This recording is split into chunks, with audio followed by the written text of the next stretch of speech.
Greetings everyone. आज हम हैं मिस नीतू चोपड़ा जी के साथ। नमस्ते।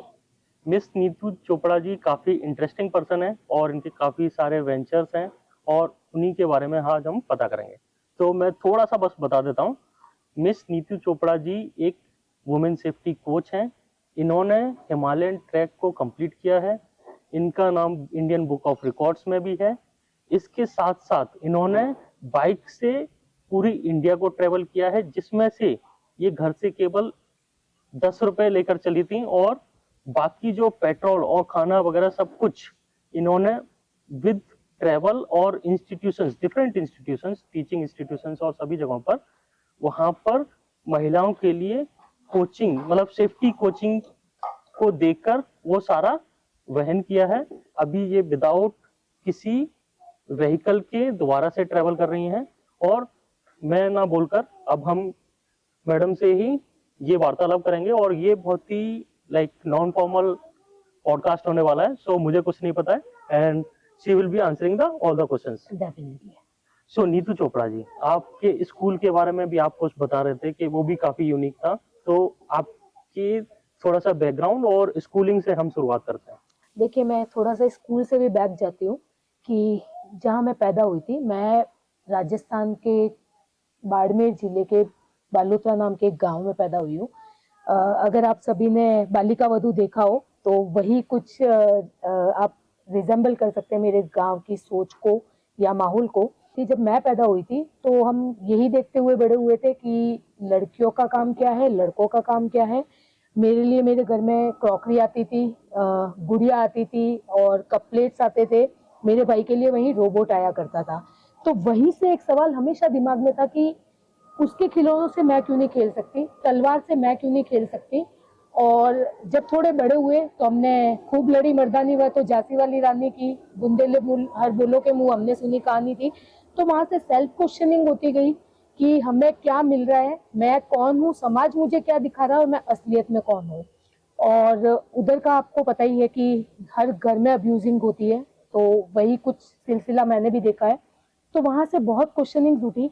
फिर मैं मेरी मदर की डेथ हो गई थी जब मैं 9 साल की थी और उसके बाद में मैं बोर्डिंग स्कूल में चली गई थी। बहुत पुराने लोग हैं, उनको पता होगा, बहुत ही पॉपुलर एक स्कूल हुआ करती थी, मरुधर बालिका विद्यापीठ विद्यावाड़ी। तो वहां से मैं पढ़ी हूँ। मेरी जो 7th से 12th तक की एजुकेशन है वो वहां से हुई है। और एक बहुत ही रॉ इंसिडेंट है, मुझे लगता है उसके बारे में यहाँ पे उल्लेख करना जरूरी है। तो जब मैं क्लास 10th में थी तो मेरी पेपर में फोटो लगी थी। I was in the merit of Rajasthan और 32 रैंक मेरी बनी थी। और उसके कुछ दिनों बाद में मैं घर से भाग गई थी। तो वो मेरे घर वालों के लिए भी बहुत ही शॉकिंग स्टोरी थी, क्योंकि मेरी शादी की बातें चल रही थी और मैं और ज्यादा पढ़ना चाहती थी।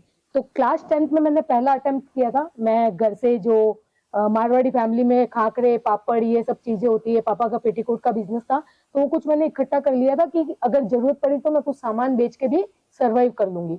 बस बहुत पहली बार मैं घर से बाहर निकली थी और उसी दौरान मुझे ये भी नहीं पता था कि बालोतरा से जोधपुर कितनी दूरी पे है, क्योंकि Jodhpur is the main place जहाँ से कनेक्टिविटी मिलती है। तो वहां पे मेरे नानी के दिए हुए कुछ 350 रुपए मेरे पास में थे और मैं घर से निकली।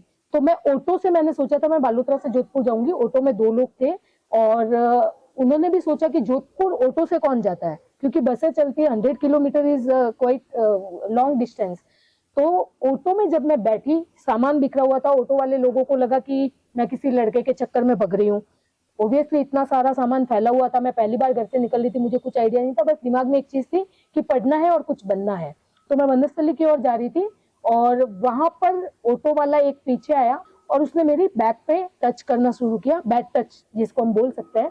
और तभी मेरे दिमाग में एक सवाल आया कि क्यों लड़कियों को अकेले बाहर निकलने से मना किया जाता है, क्यों फैमिली कंसर्न होती है और दुनिया कैसी है। बट इमीडिएटली, क्योंकि गांवों के बारे में आप सभी को पता है कि आत्मा, प्रेत आत्मा, या ये जो बोलते हैं कि किसी में कोई एनर्जी आ जाती है, क्योंकि मैं वही सब देख के बड़ी हुई थी, तो मेरा डिफेंस मैकेनिज्म भी वैसा ही काम किया। तो मेरे अंदर, यू कैन से मॉडर्न तरीके से बोलूँ तो मंजूलिका मेरे अंदर आ गई थी इमीडिएटली, और मैंने वैसा ही एक्टिंग करना शुरू किया। और हमारे वहाँ पे एक कुलदेवी है माजीसा, अगर आपने कभी पढ़ा लिखा हो या देखा हो, तो उस अवतार में मैं घुस गई थी। और थोड़े टाइम बाद में मैंने ये रियलाइज किया कि मुझे एक्चुअली नहीं पता चल रहा था कि मैं नीतू हूँ या माजीसा हूँ। तो माइंड इज दैट पावरफुल। वो मेरा एक फर्स्ट डिस्कवरी था अपने लिए। उसके बाद कई सारे हादसे हुए, वो हम अभी बात करेंगे। तो ये चाइल्डहुड से कुछ ऐसी रूट्स बन रही थी जो मुझे आगे की जर्नी की तरफ ले जा रही थी। एंड उसके बाद में मैं एनसीसी सी सर्टिफिकेट से गोल्ड मेडलिस्ट रही हूँ। तो मैं as a GCI girls cadet instructor की तरह भी मैं 2 साल काम कर चुकी हूँ, और आर्मी की प्रॉपर ट्रेनिंग ले चुकी हूँ मैं। तो उसका भी कुछ असर था, और एडवेंचर क्रेजी में हमेशा रही हूँ। और ट्रैवल मेरी लाइफ में प्रायोरिटी रहा है। सुख हो, दुख हो, दिल टूटा हो, करियर बर्बाद किया हो, हर फेज में ट्रैवल एक कॉमन चीज थी, जिसको आज मैं अपने पैशन के साथ में, प्रोफेशन के साथ में फॉलो कर रही हूँ।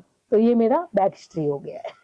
आपने है ना ये सारा कुछ किया, आपके मतलब कुछ जर्नीज भी रही हैं अलग से, जैसे कि आपने बताया कि आप फ्लाइट इंस्ट्रक्टर और सम ग्लाइडिंग इंस्ट्रक्टर, तो वो किस तरीके से आया, थोड़ा सा हमें उस तरफ भी बताइए।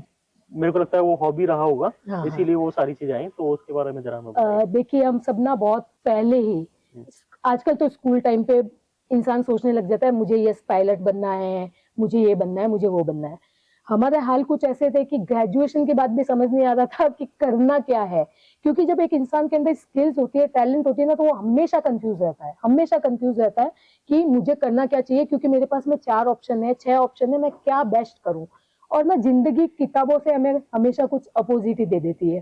तो मैं बात करती हूँ, सबसे पहले जो जर्नी की शुरुआत हुई थी, जैसे मैंने मेंशन किया था, हर ट्रैवलर की बैक स्टोरी में कहीं ना कहीं फेलियर मिलेगा। वो फेलियर रिलेशनशिप से हो सकता है, करियर से हो सकता है, फैमिली से हो सकता है। बट फेलियर के बाद में ना इंसान सांसें ढूंढने के लिए कहीं ना कहीं ट्रैवल जरूर करता है। तो वैसी कोई हालत मेरी भी थी। 7 साल बाद जब दिल टूटा था पहली बार, तो मैं ट्रैवल के लिए निकली थी। और जब मैं ट्रैवल पे निकली, लोगों से मिली, तो मुझे रियलाइज हुआ कि देयर इज समथिंग। हर जना मुझे बोलता था तुम्हारी स्टोरी बहुत इंस्पायरिंग है, तुम्हारी स्टोरी बहुत ज्यादा इंस्पायरिंग है। तो इस तरीके से करते करते मुझे लगा कि मुझे सेशंस लेने शुरू करने चाहिए। अच्छा, उस बीच में एक चीज और हुई थी कि जब मैं मेरे कॉलेज में थी ना, तो ऑब्वियसली घर से पैसे मिलते नहीं थे, तो कुछ जुगाड़ू चीजें करनी होती थी। और मैं जेआरएफ से सेलेक्ट होके गई थी, तो मुझे ग्रेजुएशन में स्कॉलरशिप मिल गया था। बट ऑब्वियसली अदर खर्चे होते हैं वो मैनेज करने, तो मैंने आइसक्रीम पार्लर पे वेटर का काम किया है, ठीक है। तो 10 से 5 मैं कॉलेज जाती थी, और 6 से 11 मेरा कुछ अपने काम करती थी part time to earn the money. तो वो करते करते करते मुझे लगा कि चलो ठीक है, travel is a good thing. तो मेरे कॉलेज वाले मुझे एक एंटरप्रेन्योर की तरह देखते थे, तो मुझे पहले सेशन में इनवाइट किया गया। तो जब मैंने पहली बार बोला ना, तो इट वाज कि मैं कभी पब्लिक स्पीकर नहीं थी, लेकिन मेरे सेशन को लोगों ने ऐसा एंजॉय किया। गली बॉय मूवी आई थी उस टाइम पे, तो मैंने अपनी लाइफ पे एक रैप भी लिखा था। तो आई थॉट, मुझे एक रियलाइजेशन उस दिन ये हुआ कि यूथ को यूथ की लैंग्वेज में कनेक्ट करना बहुत जरूरी है। तो वहां से वो चीज मैंने पकड़ी, और लगा कि मजा आ रहा है यूथ के साथ इंटरेक्ट करने में। तो डिसाइड कर लिया कि अब आगे यही करेंगे, यूथ के साथ इंटरेक्ट करेंगे। अब इसको प्रोफेशन में कैसे हम डेवलप कर सकते हैं। तो प्रोफेशन में डेवलप करने के लिए कोई ना कोई एक रास्ता चुनना था। देन आई रियलाइज कि हम पैसे कमाते हैं, फिर एक नॉर्मल इंसान ट्रिप करेगा तो क्या करेगा, वो ऑफिस में जाएगा, पैसे कमाएगा, सेविंग्स करेगा, and then he will plan the trip. तो मैंने क्या सोचा कि मैं ट्रैवल में ही अपना प्रोफेशन क्यों ना ढूंढ लूं। तो आई वेंट फॉर दैट। और उसके बाद में मैं ऐसे ही सेशंस करी थी। तो पहला था सुसाइड प्रिवेंशन सेशन। तो 2019 का खौफनाक साल आप सबको याद होगा, जब प्रियंका रेड्डी गैंगरेप केस हुआ था। तो एक veterinary doctor, I am talking about a veterinary doctor, जो जानवरों की जान बचाती थी, वो खुद कुछ जानवरों का शिकार बन के रह गई।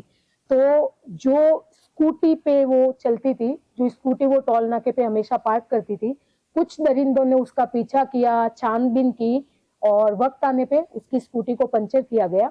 हम बोलते हैं रात को बाहर मत निकलना, वो भी रात को बाहर निकली थी, लेकिन उसका उद्देश्य था किसी जानवर को बचाना।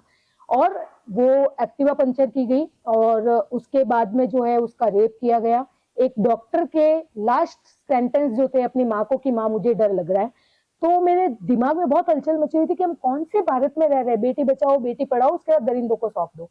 तो सेल्फ डिपेंडेंट होने का मतलब क्या है, डॉक्टर बना दो, वकील बना दो, ये सब कर दो। क्योंकि मुझे एक गैप लगा कि जब बच्ची घर में होती है ना, तो उससे कोई डिसीजन नहीं लिया जाता है। घर का कलर कैसा करना है बेटा डिसाइड करेगा, क्योंकि एंड ऑफ द डे तो बेटे को ही इस घर में रहना है, बेटी तो चली जाएगी। तो जो भी डिसीजन होते हैं ना, तो वो हमेशा बेटे, मैं मेरे घर में सबसे बड़ी हूँ, तो मेरे भाई से ये सब चीजें पूछी जाती थी। तो मुझे एक गैप लगा। बचपन से हमारा बैग जो है भाई लोग उठा के लाएंगे, तो वो मुझे एक गैप लगा। क्यों? क्योंकि हमें शुरू से ही वुमेन एम्पावरमेंट की तो जरूरत ही नहीं है, एम्पावर उसको किया जाता है जो वीक होता है, तो वो वीक तो हम ही बना रहे हैं और फिर हम एम्पावरमेंट की बातें कर रहे हैं। तो ये बहुत बड़ा गैप मुझे रियलाइज हुआ। और उस टाइम पे first time ever in the history Hyderabad police ने जो है एनकाउंटर किया था उन चारों को जिन्होंने रेप किया था और उसको जिंदा जला डाला था। तो उसी टाइम, क्योंकि ये न्याय फैसलों में आपको सभी को पता है बड़े बड़े केसेस होते हैं, बहुत सालों साल लग जाते हैं, तो हैदराबाद पुलिस ने एक बहुत ही अप्रिशिएटिव काम किया था कि घटनास्थल पे ले जाकर के और एनकाउंटर कर दिया था। उसके बाद पूरा पुलिस डिपार्टमेंट सस्पेंड भी हुआ था, वो भी हिस्ट्री में पहली बार हुआ था। तो उस टाइम पे लोगों को थोड़ा सा खौफ हो गया था कि अरे नहीं, स्कूटी लेके लंबा नहीं जाना है, स्कूटी पे ये हो जाता है वो हो जाता है। लोगों ने क्या पकड़ा? स्कूटी। मैं भी उस टाइम स्कूटी पे चल रही थी, तो मुझे भी घर वालों के कॉल आते थे, फ्रेंड्स के कॉल आते थे कि ऐसे सफर मत कर, ये सेफ नहीं है। तो वही सुन सुन के मुझे लगा कि अब लोगों के दिमाग से इस डर को जो है कैसे दूर कर सकते हैं। तो मैंने अपनी एक्टिवा उठाई और पहले मैंने बाड़मेर वाला एरिया, अपना सेशंस वही होता था, तो लोंगेवाला, तनूट, ये सारा सारा एरिया बाड़मेर में सेशंस होते थे, बालोतरा, जोधपुर, तो मैं स्कूटी से जाया करती थी। फिर मुझे लगा क्यों ना मैं थोड़ा लंबा ट्रैवल करूं, तो अब भी मेरे दिमाग में कोई रिकॉर्ड या सच कोई थिंग नहीं थी। तो मैंने उस टाइम स्पॉन्सरशिप के लिए कुछ पॉलिटिशियंस को ये अप्रोच किया। तो वहां से भी मेरे सामने उनकी एक मानसिकता आई कि तुम आओ, बैनर छपवा देंगे, प्रेस कॉन्फ्रेंस बुला देंगे एंड दैट्स ऑल। तो मैंने बताया भाई सुभाष चंद्र बोस बने हुए मेरे हाथ पे, तो हमें रियल ग्राउंड लेवल पे काम करना है। तो बस उसी के चलते फिर मेरा जो है ये एक्टिवा पे मैंने करना शुरू किया। आगे बढ़ती गई, कुछ राइडर क्लब से मिली, कुछ यूथ से मिली। तो ऐसे करते करते किसी राइडर ने मेरे को बोला, मैं जयपुर गई थी कैपिटल की कुछ सपोर्ट मिल जाए। जयपुर से किसी ने बोला दिल्ली। उस टाइम मेरा राइडर क्लब के लोग बहुत काम आए, हाईवे पे आते थे, मीटिंग्स होती थी और बहुत बहुत ज्यादा इंस्पिरेशन फील होती थी। फिर दिल्ली से मुझे लगा कि कश्मीर, किसी राइडर ने बोला कि कश्मीर से कन्याकुमारी अभी तक किसी ने नहीं किया है, तो तुम कर लोगी तो बहुत अच्छा होगा। तो हमने ना करना कभी सीखा नहीं, हमारी हमेशा से यही सोचते कि आसमान को छूने की कोशिश करेंगे तो खजूर तक तो पहुंच ही जाएंगे। सो एनी हाउ खेलते खेलते खेलते वो कश्मीर से कन्याकुमारी हो गया। और उस टाइम मेरा जो अभियान था वो था, लड़कियों घर से बाहर निकलो। मुझे लगता था लड़कियां जितना घर से बाहर निकलेगी they will feel strong, self dependent, and जो उनका फियर फैक्टर है वो शायद बाहर निकलने से खत्म हो जाएगा। तो ये अभियान पूरा हुआ, बहुत सक्सेसफुली पूरा हुआ। 18 दिन में 4600 किलोमीटर ऑन रिकॉर्ड है। बिहाइंड द जर्नी 7200 किलोमीटर है, बट क्योंकि उसके जो एविडेंसेस थे वो 4600 किलोमीटर के थे। और मैं 10 स्टेट के 32 राज्यों में मैंने अपना एक सेशन डिलीवर किया था वुमेन सेफ्टी कोच की तरह से। उस सेशन पे हम अभी आएंगे। तो that was my first journey जो वर्ल्ड रिकॉर्ड बना है। उसके तुरंत बाद मैं रोडीज रिवॉल्यूशन में आई हूँ। दिस इज रोडीज रिवॉल्यूशन, और मेरी जो राइड थी वो था राइड फॉर रिवॉल्यूशन। तो वहां मुझे कुछ और दुनिया दिखी, फिल्मी दुनिया दिखी। वहां मैं उनके बैंड बजा करके बाहर आई थी, क्योंकि मुझे जिंदगी में 4 लोगों को इंस्पायर करना था, इन्फ्लुएंसर बनके गलत एग्जाम्पल सेट नहीं करना था। थोड़े दिनों बाद में मुझे कौन बनेगा करोड़पति से कॉल आया। मैं कर्णवीरा एपिसोड में ऑनर किया गया मुझे। जैसा कि आपने रोडीज के बारे में बताया, रोडीज के अलावा भी आपके पास कुछ एडवेंचर रहे, जैसे कि आप कौन बनेगा करोड़पति पर गई और वहां पर भी आपने कुछ एक्सपीरियंस किया। तो उस पर्टिकुलर प्लेटफॉर्म पर जाकर या और भी ऐसे आपने प्लेटफॉर्म पर गए होंगे, तो वहां का कैसा एक्सपीरियंस रहा और वहां पर आपने कैसे और लोगों से कनेक्ट किया और उन्होंने कुछ हेल्प किया या कैसे आपने फिर आगे बढ़े, तो इसके बारे में जरा बताइए। तो देखिए, जब मेरे को मेल आया था कर्णवीरा एपिसोड से, आया ऐसे ही था कि बोलते ना कि आप मेंशन कर दो किसी को जानते हो वैसा। उस टाइम पे मैं सोशल मीडिया पे इतनी ज्यादा इंटरेस्टिंग थी नहीं, तो किसी किसी ने मेंशन किया and they also seen my work, और मुझे मेल आया कि आप कर्णवीरा एपिसोड के लिए हो गए। मेरी नहीं बात थी, मैंने उनको बोला, मैंने कहा मजाक करने के लिए मैं ही मिली थी क्या? मतलब आई अंडर एस्टिमेटेड माई सेल्फ कि यार कौन बनेगा करोड़पति को मैं देखती तक नहीं हूँ, ये क्या और बवाल मचा पड़ा इधर। तो फिर मैंने कनेक्ट किया, तो मुझे पता चला कि मेरे साथ में और 12 लोग भी थे ऑल ओवर इंडिया से जो इसमें सेलेक्ट हुए थे। तो वो सारे लोग है ना किसी तरीके से इनिशिएटिव ले रहे थे। वो कुछ सोशल वर्क में आगे थे, ठीक है। तो मैं भी कुछ सोशल वर्क में, जैसे वुमेन एम्पावरमेंट पे मैंने बोला, एक था स्वच्छ भारत अभियान उस टाइम पे जिसपे मैंने काफी काम किया था। तो उस तरीके से मेरा नॉमिनेशन हुआ और लास्ट डे मुझे पता पड़ा, और मेरे पास इतना भी टाइम नहीं था डिसीजन लेने का। मैंने थोड़ा कलेक्ट किया कि 12 लोग हैं तो उनसे भी बातचीत करूं and all that, then I realise कि अच्छा ये फैक्ट है। तो फिर मैं फ्लाइट पकड़ के उदयपुर से मुंबई लैंड हुई, क्योंकि मेरे पास इतना भी टाइम नहीं था कि मैं वहां पहुंच पाऊं। तो इस तरीके से मैं पहुंची, और बहुत ही लिमिटेड, आई कैन से 2 से 3 मिनट का टाइम हमें वहां पे मिलता है सेट पे अपने काम के बारे में बताने का। और उस टाइम अमिताभ बच्चन ने मुझे एक नया नाम दिया था, that was free flying eagle. तो उन्होंने जो भी देखा, उन्होंने मुझे एक ही लाइन बोली थी कि जो विपरीत परिस्थितियों में भी अवसर ढूंढ ले वो होता है ईगल। तो मुझे भी नहीं पता था। ईगल को मैंने आके बाद में स्टडी किया, तो आई रिजेंबल वेरी मच कि उन्होंने ऐसा क्यों बोला है। तब से जो है ये मेरी एक नई जर्नी शुरू हो गई थी फ्री फ्लाइंग ईगल के नाम से। कौन बनेगा करोड़पति के अलावा, जैसा आपने बोला, और जगह पे भी, तो और जगह पे सबसे बड़ा जो मुझे बूम मिला था वो था द हिंदू। एक एडिटर है, उनका भी नाम लेना चाहूंगी, चीफ एडिटर है टाइम्स ऑफ इंडिया की, द हिंदू की, सोमा बासु। उन्होंने पूरा पेज का कवरेज दिया था, आर्टिकल अभी भी पड़े हुए आप देख सकते हैं, या आप इसके साथ डिस्क्रिप्शन में भी डाल सकते हैं। तो वो जो आर्टिकल था उसमें मेरी बचपन से लेके सारा कुछ, पूरा फ्रंट पेज, मतलब आप देखते हैं कि आजकल मीडिया का हाल क्या बना पड़ा है, कोई अगर अपनी स्टोरी भी रखने जाएगा तो पैसा बहुत ज्यादा लगता है। तो वो जो स्टोरी थी ना, वहां से मुझे बहुत ज्यादा बूस्ट मिला, क्योंकि द हिंदू एक बहुत बड़ा नाम है, और उसके फ्रंट पेज पे छपना मतलब एक बहुत बड़ी चीज होती है। उसके बाद में आज तक में, टाइम्स ऑफ इंडिया में, रेडिट में, शी द फीमेल, ऐसे ऐसे बहुत बड़े प्लेटफॉर्म है, ललन टॉप के ऑर्डिनरी इवेंट में। तो काफी ऐसी, मुझे नहीं लगता कि कोई मीडिया छूट गया होगा। तो काफी बार लोगों ने अपने अपने तरीके से कवरेज किया, दिखाया, जर्नी बढ़ती जाती है, और लोग अलग अलग टाइप से ये जर्नी कवर कर रहे हैं। आज आप मेरे साथ में बैठे हुए, तो अब ये सिलसिला चलता जा रहा है। आपने बताया था कि आप ट्रैक पर गए थे, हिमालय के ट्रैक पर, और हम बहुत सारी जगहों पर ऐसे ही बोल देते हैं कि हमने ये कवर कर लिया, लेकिन जब हम रियल लाइफ की बात करते हैं तो कुछ जो लोग यूं ही बोल जाते हैं वो काफी कठिन होती है। तो जो आपकी ट्रैक रहेगी वो मुझे लगता है कि वो काफी थोड़ा बहुत जोखिम भी रहा होगा, और आपका एक्सपीरियंस भी काफी अलग ही रहा होगा। तो हमको बताइए कि आपकी जर्नी कैसी रही, जो आपका ट्रैक था उसमें कुछ चुनौतियां आई, और लोगों के लिए क्या आपका मैसेज रहेगा। ओके, सो देखिए, मैं एक एक्सप्लोरर हूँ। जैसा कि मैंने बताया, मैंने शुरू किया था एक्टिवा राइड से। उसके बाद में एक बाइक राइड भी थी मेरी, वो एक अलग चीज हो गई, जहाँ मैंने पूरा इंडिया बाइक से कवर किया था। उस बीच में क्या हुआ कि मैं ऐसे डिफरेंट डिफरेंट लोगों से कनेक्ट हुई। तो उत्तरकाशी में एक इंस्टीट्यूट है, नेहरू इंस्टीट्यूट ऑफ माउंटेनियरिंग। तो वहां पे मेरे को कोर्स मिला था, बीएमसी बोलते हैं, बेसिक माउंटेनियरिंग कोर्स। तो वो 28 दिन का कोर्स था, पूरा डिसिप्लिन में रहना था। उस टाइम पे मैं बाइक पे थी, तो मेरा फिटनेस लेवल कुछ ज्यादा अच्छा नहीं था, और ना मैंने कभी सोचा था कि मैं माउंटेन्स में इस तरीके से क्रेजीली कुछ करूंगी। अब आप खूबसूरती देखिए उस टाइम की, 28 दिन का कोर्स था, बहुत अलग पर्सनालिटी हुआ करती थी उस टाइम पे मैं। मेरा सिर्फ एक ही विजन था, नए दोस्त मिलेंगे और कुछ गपशप मार के आएंगे। मतलब ये कोर्स जो है ना, वो 3-3 साल की वेटिंग चलती है। लोग उस कोर्स में जाने के लिए पता नहीं किस हद तक पागल हो रखे हैं, क्योंकि वो कोर्स और वो इंस्टीट्यूट दोनों का अपने लेवल पे बहुत ज्यादा इंपॉर्टेंस है। सो बैठे बिठाए कोई चीज मिल जाती है तो उसकी वैल्यू खत्म हो जाती है। तो मेरे साथ भी कुछ ऐसा ही हुआ था कि जो लोग स्ट्रगल कर करके उस इंस्टीट्यूट में एडमिशन लेने जाते हैं, और मेरे को इजीली मिल गया, तो मैं उसकी वैल्यू नहीं समझ पाई, और बहुत ही एटीट्यूड से, ईगो के साथ गई थी, किसी का सुनती नहीं थी, अपनी ही वो बनी बैठी थी। वहां पे जो लोग आते हैं वो बहुत ही डिसिप्लिन लोग आते हैं। तो it is a venture, mountaineering is a very big kind of venture, जहाँ पे आपको बहुत डिसिप्लिन रहना होता है, टाइम पे सोना, टाइम पे उठना एंड ऑल दैट। मैंने क्या किया, मैंने 26 दिन मजे मारे, और बिना सर्टिफिकेट लिए ईगो की वजह से नीचे आ गई। जो मुझे आज भी लगता है मैंने बहुत रिग्रेट वाला जो काम किया है, वो ये मेरा काम था। शायद 4 दिन अच्छे से रुक जाती वहां पे, तो एक सर्टिफाइड बोल दीजिए कैंडिडेट होती मैं, और शायद मुझे माउंटेन्स में हेल्प मिलती, क्योंकि मैं वहां टाइम पास करके आ गई थी। बहुत खुले शब्दों में बोल रही हूँ।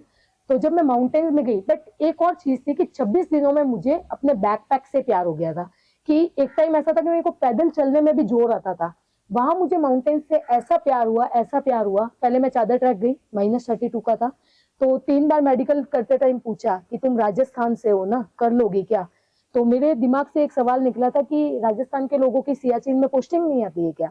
बोले वो ट्रेन होके आते हैं। मैंने कहा मुझे क्या पता मैं क्या कर सकती हूँ क्या नहीं, जाऊंगी तब पता चलेगा। पैरों से जा रही हूँ, शायद हेलीकॉप्टर से रेस्क्यू होके आ जाऊंगी। तो ये करके मैंने चादर ट्रैक किया, that is to sponsored by the administration, Ladakh administration, बिना पैसे का था। उसके बाद में फर्स्ट सोलो ट्रैक हिलेरी के आर्टिकल से मैं बहुत ज़्यादा इंस्पायर्ड हुई थी और मुझे था, मैंने कोई वीडियो नहीं देखा था और ब्लॉग नहीं देखा था, तो मेरे को ना एक जिद सी हो गई थी कि एवरेस्ट तुझे तो मैं खुली आंखों से ही आके देखूंगी, ठीक है।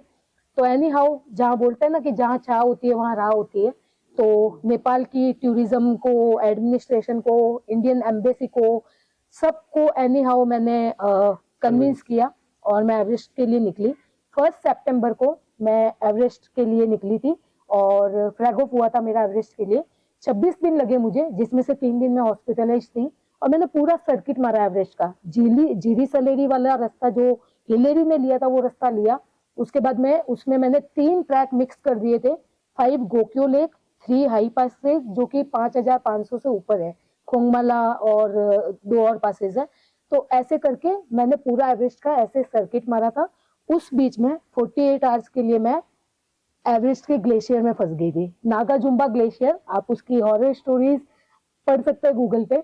तो नागाजुम्बा ग्लेशियर में मैं फंसी थी और मेरे दिमाग में पहला सवाल ये था कि ऋषि मुनि होते हैं, वो एक लंगोट में सालों साल कैसे बैठे रहते हैं। तो उस रात मेरे पास न मेरा स्लीपिंग बैग था, कुछ नहीं था, एक जैकेट था, एक ड्रेस पहनी हुई थी, एक गोप्रो यहाँ पे बंधा हुआ था और 48 घंटे मैंने सर्वाइव किया। एक शिवा स्तोत्रम का कुछ भजन बजा मेरे फोन में, उस भजन के साथ में मेरे को एक मेडिटेशन की भी रियलाइजेशन वहां पे आई। उससे पहले मैं मेडिटेशन के नाम पे लोगों को बोलती थी दोस्तों के साथ बैठो बातें करो, मेडिटेशन हो गया।